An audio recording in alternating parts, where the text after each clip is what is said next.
I guess the story started when I got the manuscript one rainy night in Soho. And I didn't know, of course, it had been turned down by 22 or something other publishers. And I took it home and read it that night. People often say, how much do you have to read before you know something's good? Actually, I think you know after 2 or 3 chapters. And I was just gripped. I was gripped by Harry's situation. The thing that I really liked about the story was the friendship. I like the owls and the boarding school and the magic and Hogwarts, but it was the friendship between the children that really moved me.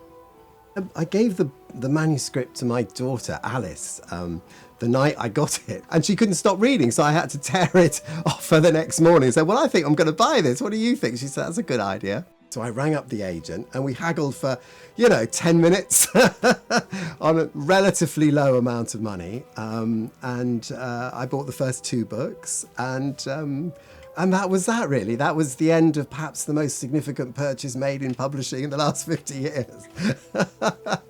I laugh about it now, but I never would have guessed. Well, when I first rang her up, like many authors, they don't believe it's a publisher or ringing them. They think it's a joke. So after I convinced her I actually was Barry Cunningham and I actually was ringing from a publisher in London, she was lost for words, I think. And I didn't know how long the journey had been, of course. I didn't know how many publishers had turned her down, and agents, indeed.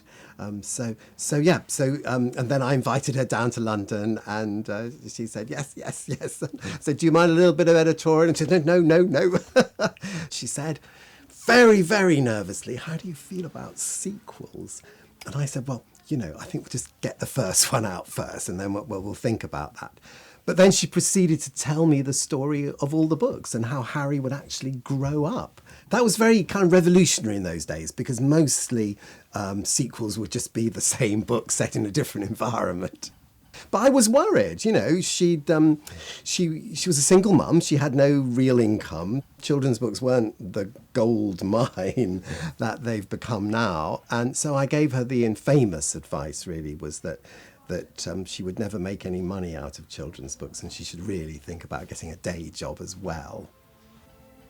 After we published, we started absolutely to get the feedback that this was going down very well, that children were recommending it to each other, that it had a very good critical response. But I don't think we realised, I don't think Joe realised, probably for a year after that this phenomenon was growing as fast as it did.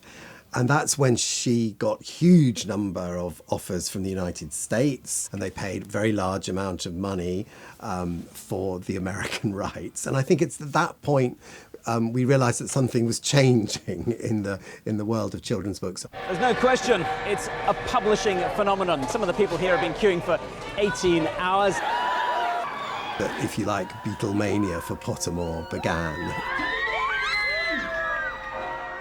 I also remember that after the 3rd book was published in the United States, she said, I had a dream last night, and it was about the first meeting that we had, that it never happened, that you never took the book, you never published it, and the whole thing still seems to me like a wonderful dream. And really the story of Harry Potter is like its own story. It is a kind of fairy tale.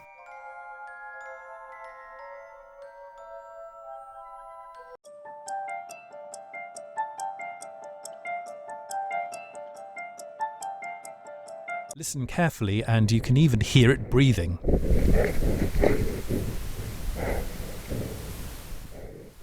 These extraordinary pictures come from a small camera fitted into the rhino's horn by British scientists. They hope it'll be a key weapon in the fight against poaching.